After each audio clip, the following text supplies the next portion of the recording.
Now we're gonna open this valve, see what happens. So whenever you start doing better quality of work, you start attracting more of those clients that want that quality of work. Hey, what's up guys? Welcome back to the channel. In today's video, we're building a fuel tank. If you missed last week's video where I talked about having high standards and how to have high standards using this fuel tank as an example, you'll want to go check it out because that is a way more important video than this video. This is cool seeing the process, but the magic is in the planning.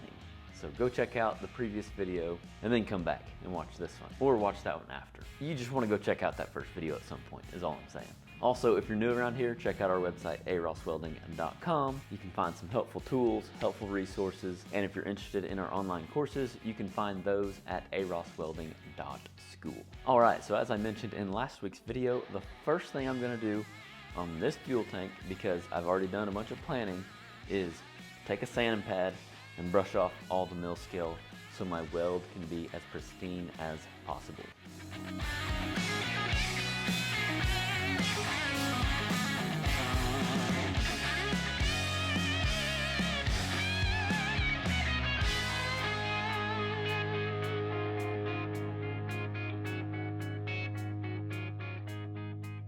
Alright, so we went from this, see how the shear left a little stuff on there and it's got some surface rust, and then also this dark stuff is called mill scale.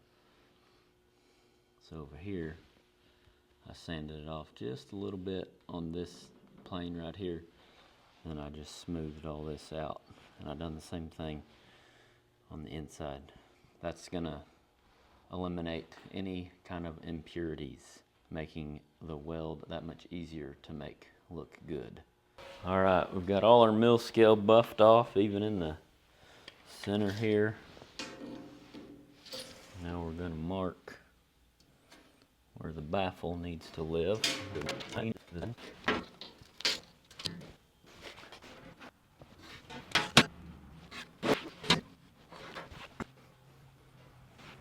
All right, so we've got our line for the baffle here in the center. Next thing I'm going to do is lay out my two holes. We're putting two of these in, one for the pump and one for the fill. I'm going to make that bent section there, that corner right here, be on the top and towards the back, because that's what's going to be seen the most. So in other words, this is my top corner. That's how I know these holes are going to go right here. I'm going to go 5 inches from the edge to the center and 7 1/4, so 7 by 5. Same over here. You can get the old circle burner set up. We carry this in the AROS welding store, this brass block, and it comes with 2 different lengths of rods. Oh yeah, I think that ought to work there, boys. Get my shades on, be ready to rock and roll.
Cool, man, cool. Take a rock grinder to that. Golly, look at these up close. I mean, that is just slick. I hadn't ground nothing yet. Hot diggity. I just impressed myself. I'm even more impressed that they're exactly 3 inches, which is what this is. I just can't believe how good a cut it is. Then again, I kind of can, because I took the 2-3 minutes that it took to make sure my torch tip was clean before I started cutting, which is one of the things that I talked about in last week's video, which is creating a habit of patience and taking time and money out of the equation and just focusing on the standards that you set for yourself.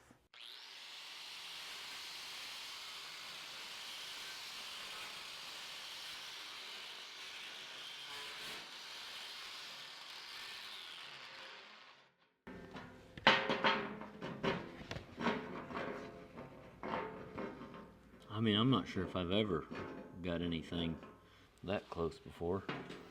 So we got them 2 holes cut in down there, and this guy, this little 1/2 inch, will go right in this corner. And I want to make it to where the inside is flush like so, because then whenever you drain the fuel, you get as much out as possible. As long as this wall thickness ain't too thick. It does look a little, yeah, it's probably 1/4. So I guess I'll go a 1/16, because I don't want this sticking out any more than 3/16, you know. So I'll have to bring it in a 1/16, if that makes sense.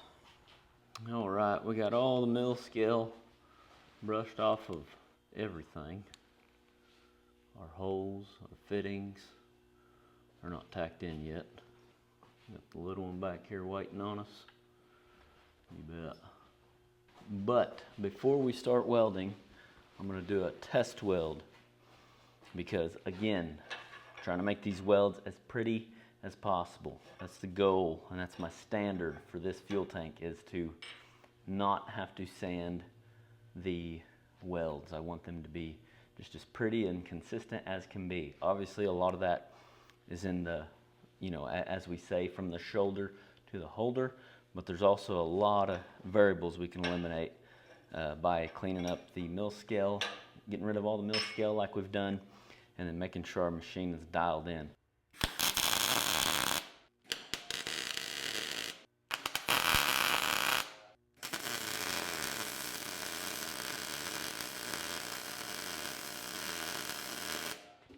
A little warm, a little warm. Let's turn her down to 18 instead of 19.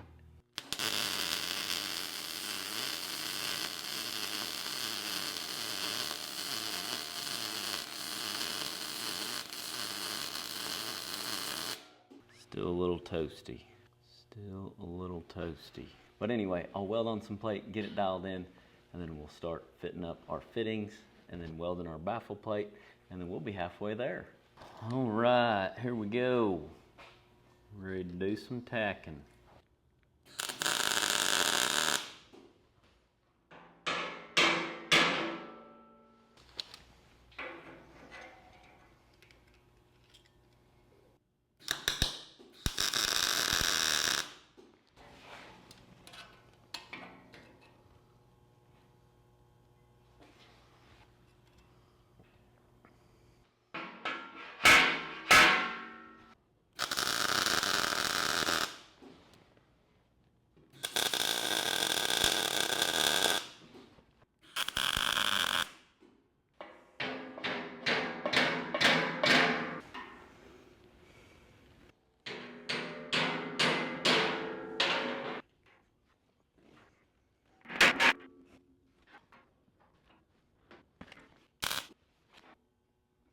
All right, got our two inch couplers, nipples, whatever you want to call them, tacked in here on the back side.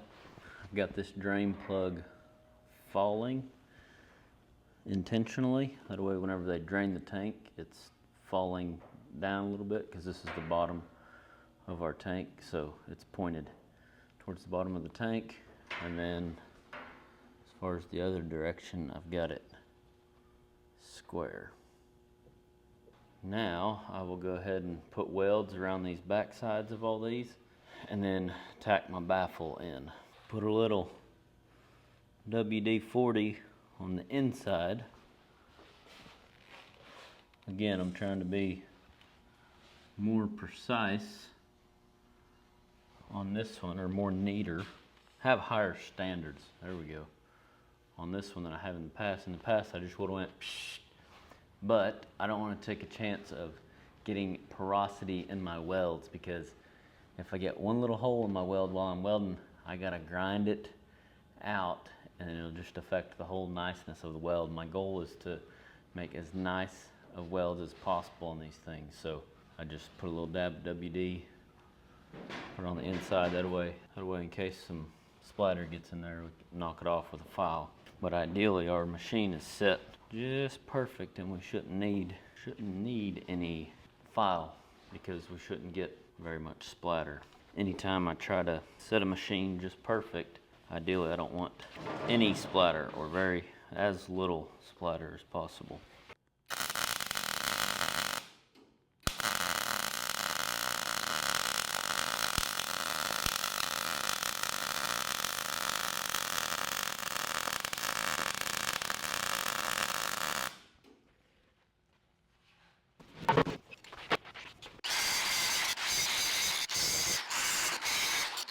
What I'm doing here is grinding my tacks down. That way I put as nice of a weld as possible around here. This is the inside, so obviously it's never going to be seen, but I'm using this as a last chance to dial in my machine, make sure everything's good. So if I can make these look pretty, I should be able to flip this over and make them other welds look even prettier. In other words, this is practice, but I want to act like my practice is the real deal. And another thing I did was I sanded down my ground, and I'm making sure to put my ground on a spot where I've buffed off the mill scale. Kyle up there at Stillwater Steel, buddy of mine, reminded me of that, because I called him about getting a new gun for this thing. I didn't end up doing it, partly because he said make sure your ground's all good, you know, not burn up or anything, and which reminded me of something that I've actually recommended here on the YouTube channel before, which is making sure you got good connections and on everything. So, and that's even more big a deal, even more of a big deal with MIG, or at least actually it's a big deal with any process. But I was telling Kyle that sometimes I would be welding along, and just in a 4-inch little section, halfway through it would go to popping, and that's whenever he suggested make sure there's good ground. So, and another thing I'm going to do is think about where I want to start and where I want to stop. So if I come over here, I can make this turn pretty well all the way to, I don't like how my whip hits right there. All these little things though is how you make a good quality of weld. So I'm going to say about right here is where I want to start. So here we go.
Oh, that is a good tacking amp, if you will.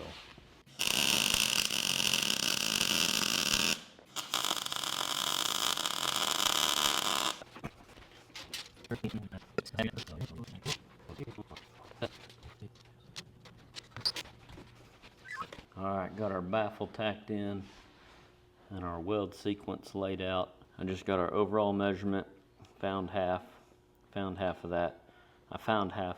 I just kept narrowing down, and then I'm gonna skip weld. Everywhere I got an X, I'm gonna weld over here. Then on the very opposite side, I just swapped it.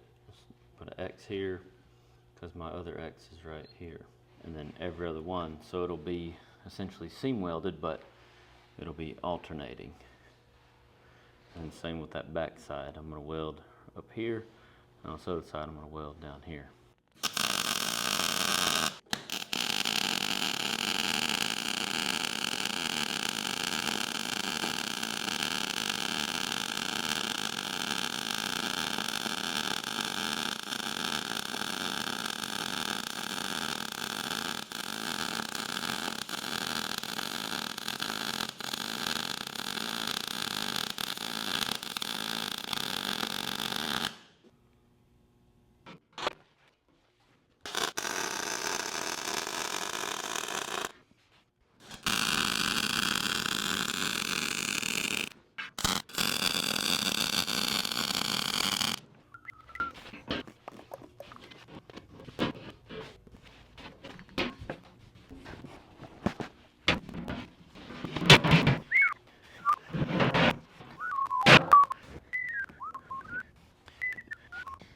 Pretty cool, man.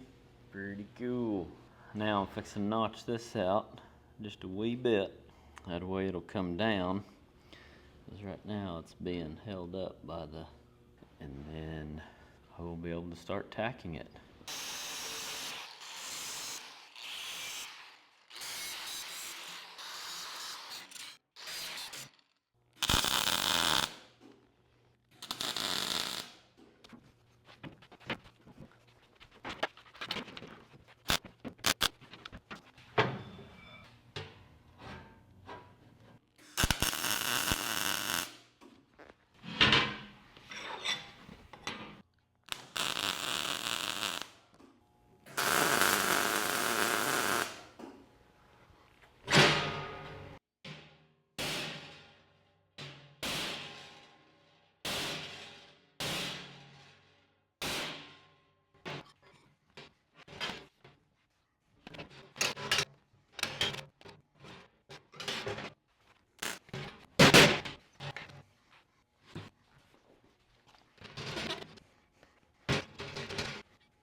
the old shop bowing a little bit. That's just 2 3/8 pipe that's tied to up here.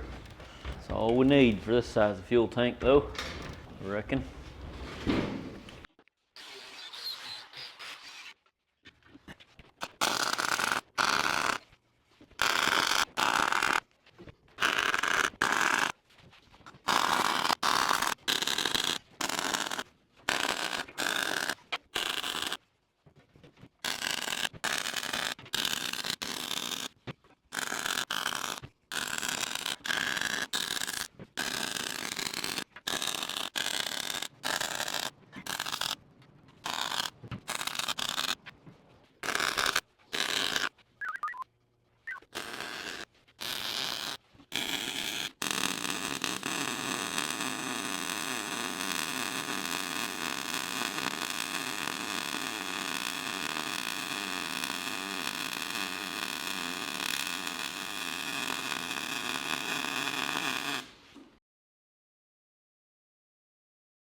Ow. Come on now. Come on now, boys. What in the world?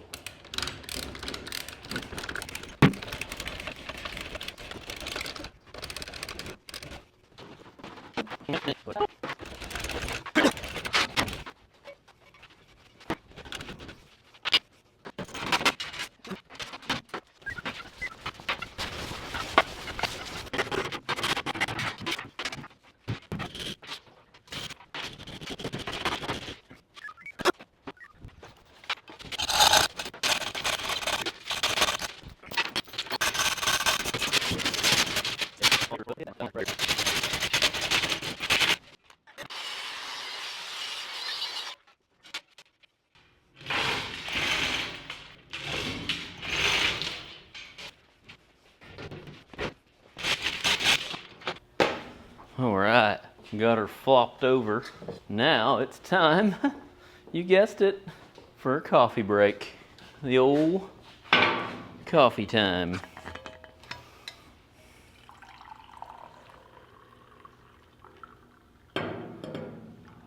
Wow. That right there is on time. Worked with a guy from Alabama. He was kind of a kid at the time. I say kid, I think 19 or so. And he helped me on the pipeline. And real southern accent, you know. And every time he would eat something that was good, like we'd be eating lunch or something we'd grill at night, he'd say, "That was on time." I like that. I like that a lot. So all we got left is this bottom 3 sides, 1, 2, 3, and then we're gonna air test it. Bought me some parts yesterday at the parts store. Got her all plumbed together this morning, and we'll put a little air to her. Less than 5 pounds, 3 pounds, 3 to 5 pounds from what a little research I've done on the interwebs. Back whenever I worked at Stillwater Steel, we tested them like that, but I couldn't remember, it had been so long ago. I couldn't remember what we tested them at, so I actually called Kyle up there and asked him, as well as looked on YouTube to see what guys were doing.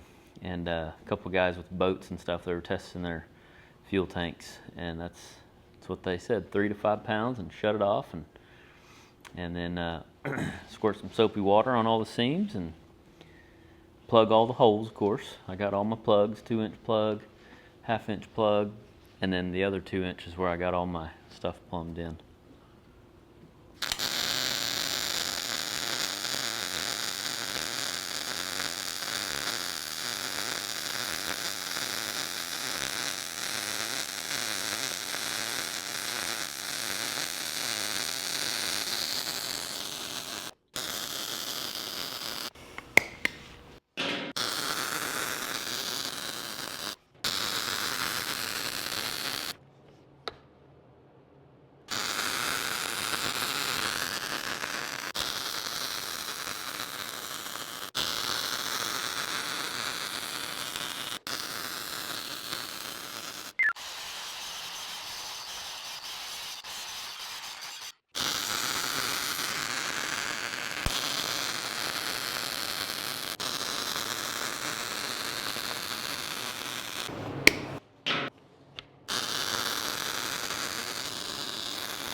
bottom section welded out.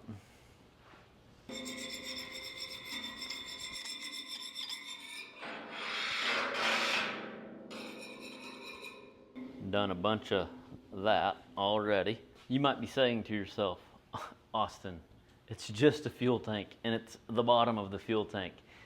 You must not have watched last week's video. Last week I talked about how I believe we can help ourselves make better quality of welds or do better quality of fabrication. I talked a lot about how I was raised and what I was raised around and what was exampled for me, therefore that's what rubbed off on me, which was very low standards in my opinion, or at least the standards that I want to live by today. Definitely in my everyday life, but for sure on welding projects, you know. So that's why I flipped this thing over and welded it in position, because I wanted to make as pretty of welds as possible. And for me, that's a big deal, because in the past I would have sanded my welds down and I would have jumped around back and forth, but on a fuel tank I'm not sure that it's that important, because it's got all these walls to help itself not warp, if you will, and this is 3/16, so I just went one direction the whole way. Tried to make my starts not very noticeable, although you can see them if you get down like right here. From this angle you can see them right here, right here, right here, and right here. But I did try to wrap the corners, you know, in most places where I could. That's kind of another lesson, which is competing against yourself versus everybody else or what you see on the internet.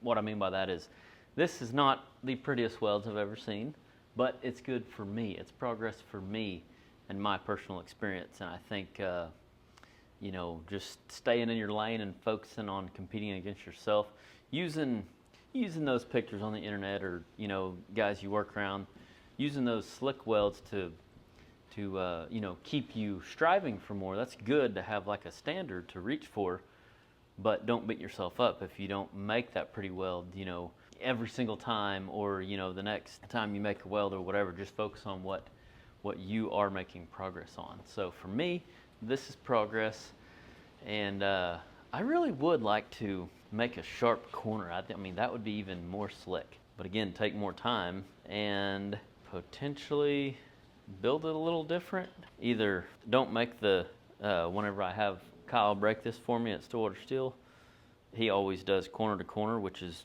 again great for a fuel tank, because it allows you to put one pass in there and you know you're getting full penetration, because it's essentially like a bevel, you know. I just know from experience, by having that corner on 3/16, which is, you know, fairly thick, to actually get this to come to a sharp corner, I would have to put another weld or two on this, and that's just a lot of welding, versus if I had him break it, you know, have this piece come all the way over this plate and then just make a pretty hot weld on that seam, maybe even space it just a little bit, make sure I get good penetration, but then sand that down.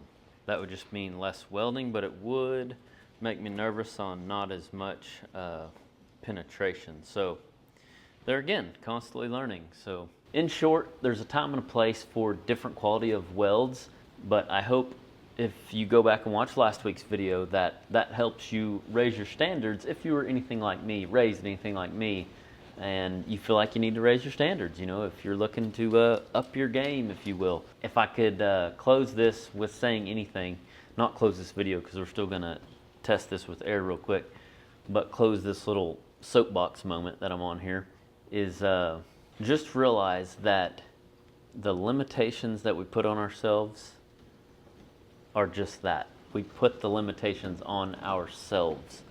So it may not make sense to do a certain quality of weld with the next couple of projects you're doing, but you may run into a certain client one day, for instance, that wants that quality. But really it works backwards. Whenever you start doing better quality of work, you start attracting more of those clients that want that quality of work. I just want to challenge us to stay open-minded and just know that we can do very high quality of work and get paid very well for that work, but we have to first believe that we can and that we're worthy of it, and that there are people out there that have those standards for the stuff they want in their house or around their place, trucks, house, whatever, property. There are people out there. We just gotta start with believing that and believing in ourselves. All right, now let's hook up the air to this thing. It's done cooled off with all this talking I've done. We can go ahead and hook up the air. We'll first flip this thing over, hook up the air, and squirt some soapy water on these welds and see if we got any leaks. All right, here it is. We got a plug here all tightened up. We got our apparatus we built yesterday. It's a 30 pound, I believe, but all I care about is that 5 pound. I'm not gonna let it get over 5 pounds. Got my plug tightened up over here, 3 holes sealed off. Now we're gonna open this valve, see what happens.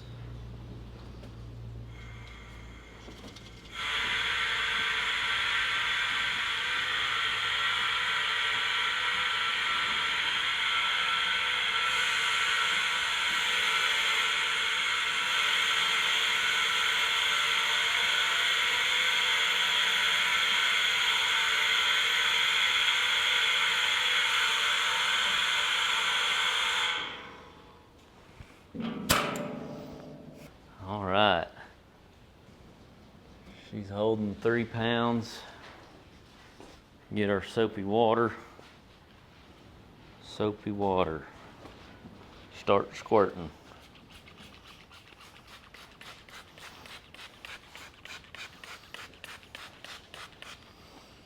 Looky there, what's going on here? You snug that up, I guess. How's this one doing? How's all my parts holding up?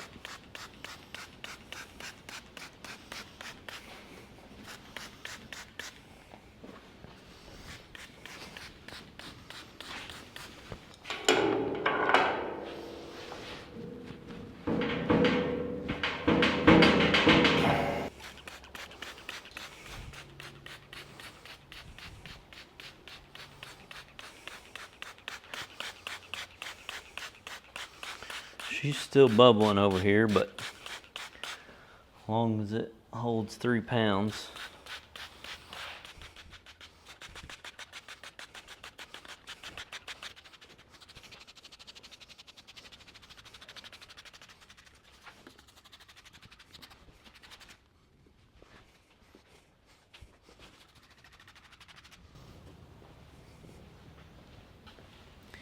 Still holding 3 pounds. All right, we got all our welds dunked in soap. I don't see any bubbles. If it's leaking, it'll be doing something like that right there. I don't know what's going on there. I don't even know if you're supposed to put Teflon on these, but I did. And this one held with Teflon on it, but this one probably just not tight enough, but I ain't gonna fool with it because it's holding our 3 pounds. All right, reckon we passed our test. I feel good about it. I feel good about it. She's still holding steady. 3.5 pounds. What is that small change that we can make on our next welding project to raise our standards just the slightest bit? Like I said earlier, we gotta start somewhere. And from my experience, it's the little bitty habits that we create. So let's think of something that you and I can both do on our next welding project to raise our standards just a little bit. For more helpful resources, check out our website, AROSSWELDING.com. And to up your game even more, check out our online trade school, AROSSWELDING.school. Over there, you can find our online courses. For those of you who may not be aware, our courses are now available all the time.